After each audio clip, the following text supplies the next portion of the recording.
जय हिंद मेरे प्यारे साथियों, आप कैसे हो? मैं आशा करता हूं कि आप स्वस्थ होंगे, मस्त होंगे और अपनी एग्जाम की तैयारी बहुत ही अच्छे तरीके से करते होंगे। तो मेरे प्यारे साथियों, तो आपके सेंटर परीक्षा के लिए ये वीडियो बहुत ही इंपॉर्टेंट है कि इसमें से बहुत वीवीआई ऑब्जेक्टिव है जो आपके लिए बहुत ही खास है। तो मेरे प्यारे साथियों, आप इसमें से आशा है कि बहुत सारा प्रश्न आपको सेंटर परीक्षा में देखने को मिलेगा। तो चलिए दोस्तों, हम लोग क्लास को शुरू करते हैं। यहाँ पे तो फर्स्ट नंबर पास में है, लिटमस विलियन बैगनी रंजक होता है जो निम्न में से किससे बंद किया जाता है? तो इसका राइट आंसर हो जाएगा यानी ऑप्शन ए, लाइकेन से। तो ऑप्शन ए इसका राइट आंसर। आगे के प्रश्न देखते हैं। 2 नंबर, 2 नंबर में है, जब सोडियम हाइड्रोक्साइड जिंक से अभिक्रिया करता है तो कौन सा उत्पाद बनता है?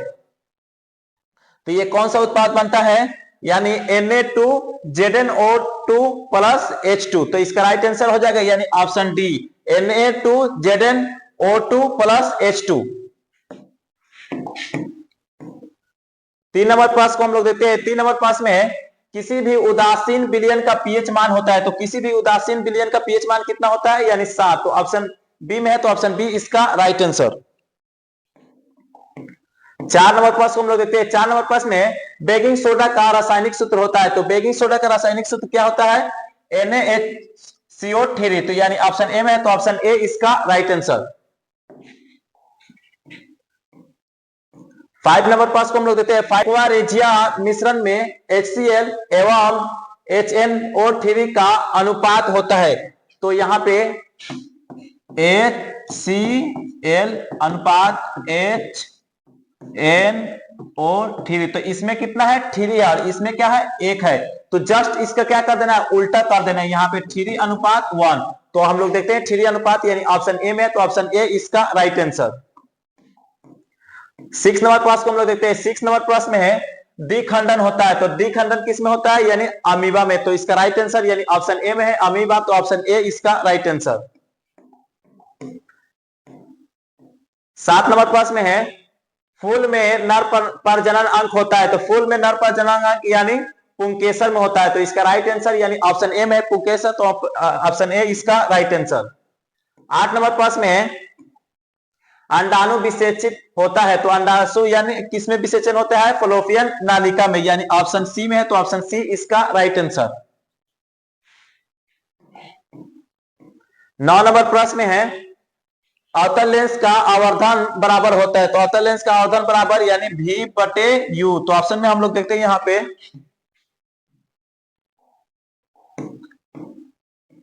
यानी ऑप्शन डी इसका राइट आंसर। ऑप्शन डी में है V/U। तो ऑप्शन डी इसका राइट आंसर।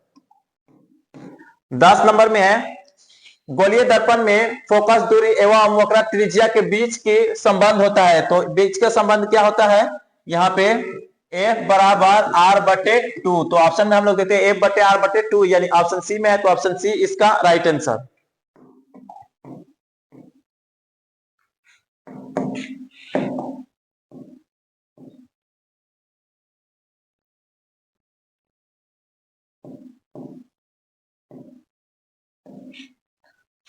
ग्यारह नंबर प्रश्न में है, विद्युत चुंबकीय बनाने के लिए प्रायः किस पदार्थ के छड़ का उपयोग होता है? तो किस चीज का उपयोग होता है? यानी नरम लोहा के। ऑप्शन सी में है, तो ऑप्शन सी इसका राइट आंसर हो जाएगा, नरम लोहा का। 12 नंबर प्रश्न को हम लोग देते हैं, हमारे घरों में जो विद्युत आपूर्ति की जाती है वह है। तो हमारे घरों में जो यानी आपूर्ति की जाती है ये 220 वोल्ट पर यानी प्रतिवर्ती धारा होती है। तो यानी ऑप्शन सी में है, तो ऑप्शन सी इसका राइट आंसर। 13 नंबर प्रश्न को हम लोग देते हैं। 13 नंबर प्रश्न में, किसी वस्तु का प्रतिबिंब आंख के जिस भाग पर बनता है वह है तो किसी भी वस्तु का प्रतिबिंब आंख पर यानी रेटिना पर बनता है। तो ऑप्शन सी इसका राइट आंसर। और रेटिना पर भी पित्त बिंदु पर बनता हो तो वह सबसे बेस्ट प्रतिबिंब बनता है। तो इसका राइट आंसर यानी ऑप्शन बी हो जाएगा। इसी तरह हम लोग 14 नंबर प्रश्न को देखते हैं। 14 नंबर प्रश्न में, एक स्वस्थ आंख का दूर बिंदु होता है, यानी दूरी नहीं, दूर बिंदु। यहाँ पे दूर बिंदु, तो दूर बिंदु का जाएगा तो अनंत। तो ऑप्शन में हम लोग देखते हैं यहाँ पे अनंत। ऑप्शन डी में है, तो ऑप्शन डी इसका राइट आंसर। 15 नंबर में, जीवाश्म ईंधन की ऊर्जा का वास्तविक स्रोत होता है। तो इसका वास्तविक स्रोत यानी सूर्य हो जाएगा। ऑप्शन सी में है तो ऑप्शन सी इसका राइट आंसर। 16 नंबर में विद्युत चुंबकीय प्रेरणा की खोज किसने की थी? तो विद्युत चुंबकीय प्रेरणा की खोज यानी फैराडे ने। ऑप्शन ए में है तो ऑप्शन ए इसका राइट आंसर यानी फैराडे ने। 17 नंबर को हम लोग देखते हैं। 17 नंबर में जो नेत्र निकट वस्तु की साफ नहीं देख सकता उसमें होता है, तो उसमें क्या होता है यानी दूर दृष्टि होता है। तो ऑप्शन ए में है तो ऑप्शन ए इसका राइट आंसर यानी ऑप्शन ए में है दूर दृष्टि दोस्त होता है। 18 नंबर को हम लोग देखते हैं। 18 नंबर में है समीकरण CaCO3 से बन गया CaO और CO2 यानी ये क्या है 1 से 2 बन गया। तो जब 1 से 2 बनता है तो क्या होता है यानी विच्छेदन यानी विक्षेपण हो रहा है यानी वियोजन हो जा रहा है। तो ऑप्शन ए में है वियोजन तो ऑप्शन ए इसका राइट आंसर। 19 नंबर पास में सड़ी गली सब्जियों का विघटन होकर कंपोस्ट बनता है किस अभिक्रिया का उदाहरण है? तो ये किस अभिक्रिया का उदाहरण है यानी उसमें छेपी में। तो ऑप्शन में हम लोग देखते हैं यहाँ पे ऑप्शन बी में है तो ऑप्शन बी इसका राइट आंसर यानी ऑप्शन बी में है उसमें छेपी है तो ऑप्शन बी इसका राइट आंसर। 20 नंबर पास में है निम्नलिखित में से कौन सा एक अजैविक यौगिक है? तो निम्नलिखित में से कौन है? यहाँ पे चूना पत्थर, खड़िया या संगमरमर, इसका राइट आंसर हो जाएगा यानी option D plaster of Paris. चलिए दोस्तों आगे के प्रश्न को 21 नंबर प्रश्न को हम देखते हैं। यहाँ पे 21 नंबर प्रश्न में निम्नलिखित में से पीएच का कौन सा मान क्षारक विलयन का दर्शाता है? यानी क्षारक विलयन पूछ रहा है यानी जब क्षारक कब होता है यानी जब 7 से ऊपर होता है। तो ये तो 7 से कम है, ये 7 के बराबर है तो ये भी नहीं होगा। तो यहाँ पे देखते हैं हम लोग 7 से अधिक, तो ऑप्शन सी में 7 से अधिक तो ऑप्शन सी इसका राइट आंसर।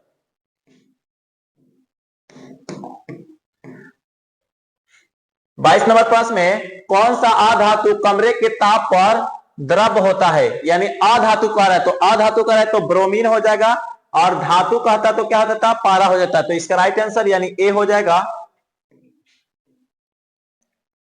सीसा और टीन की मिश्र धातु को कहते हैं यानी इस सीसा और टीन को मिश्र धातु क्या कहते हैं? यहाँ पे ऑप्शन ए इसका राइट हो जाएगा यानी सोल्डर। तो यहाँ पे सोल्डर मिस्टेक हुआ है तो सोल्डर इसका राइट आंसर, सोल्डर इस तरह लिखाएगा। चलिए दोस्तों आगे के प्रश्न को हम लोग देखते हैं। 24 नंबर प्रश्न। 24 नंबर प्रश्न में ऑक्सीजन के 2 परमाणुओं के बीच कितने सहबंधन पाए जाते हैं? तो ऑक्सीजन के बीच यानी ऑक्सीजन के बीच कितने 2 बंध होते हैं। तो ऑप्शन बी में है 2 तो ऑप्शन बी इसका राइट आंसर। 25 नंबर प्रश्न को हम लोग देखते हैं। 25 नंबर प्रश्न में निम्नलिखित में से किसे आप उपभोक्ता की श्रेणी में रखेंगे? यानी किसे आप उपभोक्ता की श्रेणी में रखेंगे? हरे पौधे या नीली हरी शैवाल या जंगली जानवर? तो इसका राइट आंसर यानी हो जाएगा ऑप्शन सी जंगली जानवर। 26 नंबर प्रश्न को हम लोग देखते हैं। 26 नंबर प्रश्न में कवक में पोषण की कौन सी विधि है? तो कवक में पोषण की कौन सी विधि है? मृत्युजीवी। ऑप्शन बी में है मृत्युजीवी तो ऑप्शन बी इसका राइट आंसर। 27 नंबर प्रश्न को हम लोग देखते हैं। 27 नंबर प्रश्न में काली द्वारा प्रजनन किसमें होता है? तो यानी यहां पे मुकुलन द्वारा होना चाहिए, ये गलत टाइपिंग हुआ है तो इसका राइट आंसर हो जाएगा यानी ऑप्शन बी ईस्ट में। 28 नंबर प्रश्न में मानव में डायलिसिस किससे संबंध है? तो किससे संबंध है यानी नेफ्रॉन से। ऑप्शन ए में है नेफ्रॉन तो ऑप्शन ए इसका राइट आंसर।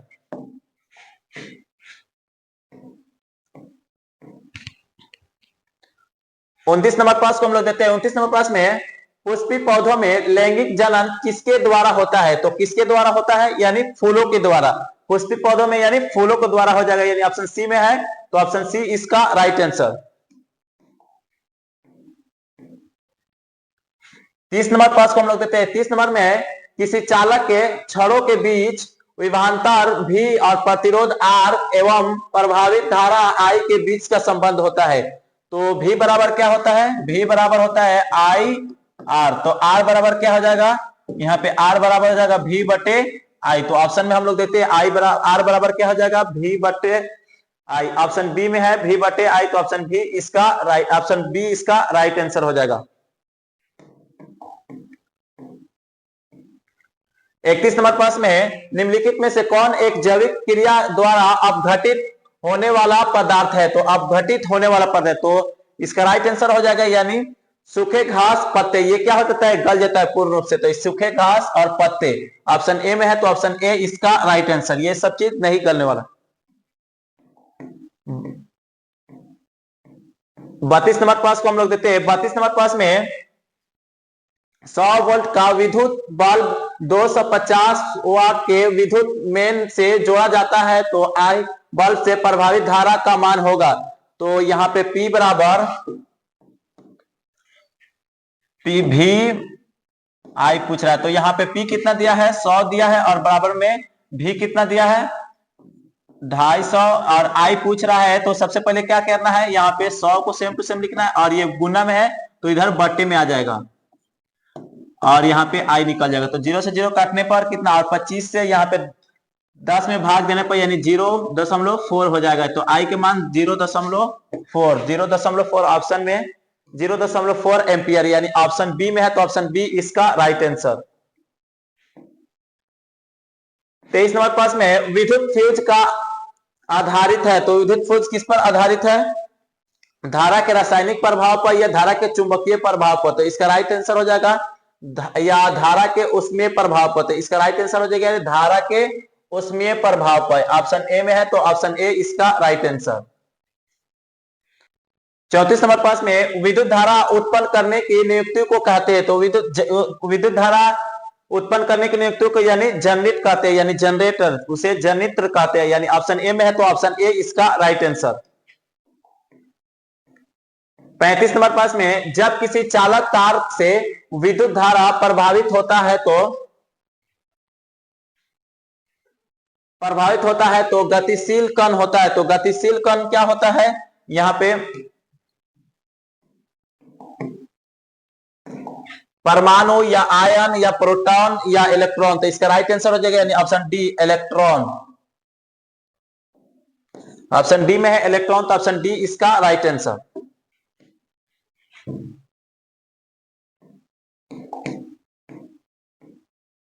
36 नंबर में है जीव द्रव्यमान ऊर्जा स्रोत का उदाहरण निम्नलिखित में से कौन नहीं है।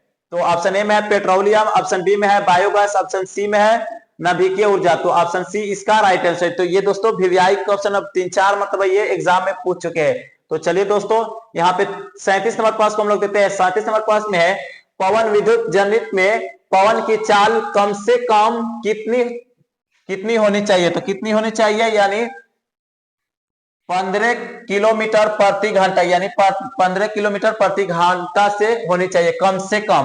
तो ऑप्शन ए इसका राइट आंसर। 38 नंबर प्रश्न में निम्नलिखित में से कौन सा उत्पादन लेड नाइट्रेट को गर्म करने पर प्राप्त होता है। तो लेड नाइट्रेट को गर्म करने पर यानी प्राप्त होता है। तो ऑप्शन में हम लोग देखते हैं यहाँ पे यानी ऑप्शन डी हो जाएगा, यहाँ पे NO2 और O2। ऑप्शन डी में है, तो ऑप्शन डी इसका राइट आंसर। 39 नंबर प्रश्न में सोडियम क्लोराइड के जलीय विलयन से विद्युत धारा प्रभावित करने पर यह विघटित होकर सोडियम हाइड्रोक्साइड बनता है, इस प्रक्रिया को कहते हैं। तो इस प्रक्रिया को क्या कहते हैं, वियोजन अभिक्रिया या क्लोरो क्षार अभिक्रिया।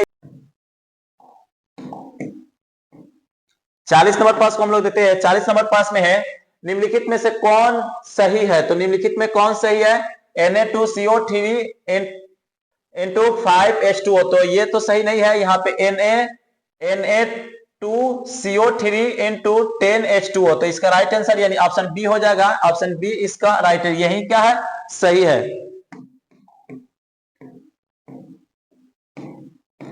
41 नंबर प्रश्न में निम्नलिखित में से किसे चाकू से काटा जा सकता है। किसे चाकू से काटा जा सकता है, सोडियम को या लिथियम को। तो यहाँ पे लिथियम दिया है ऑप्शन ए में, तो लिथियम इसका राइट आंसर।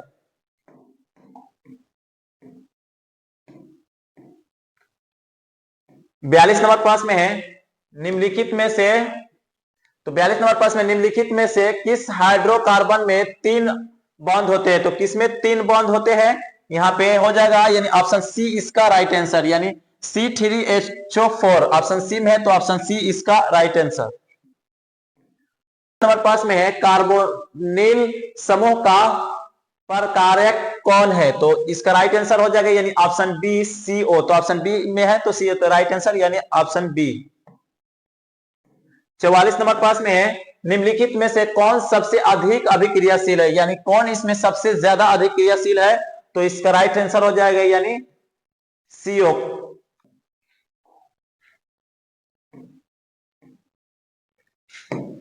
45 नंबर प्रश्न को हम लोग देते हैं। 45 नंबर में है प्राकृतिक में पृथ्वी पर ऊर्जा का मुख्य स्रोत है, तो ऊर्जा का मुख्य स्रोत क्या है? कोयला या सूर्य या पानी या लकड़ी? तो इसका राइट आंसर हो जाएगा यानी ऑप्शन बी सूर्य।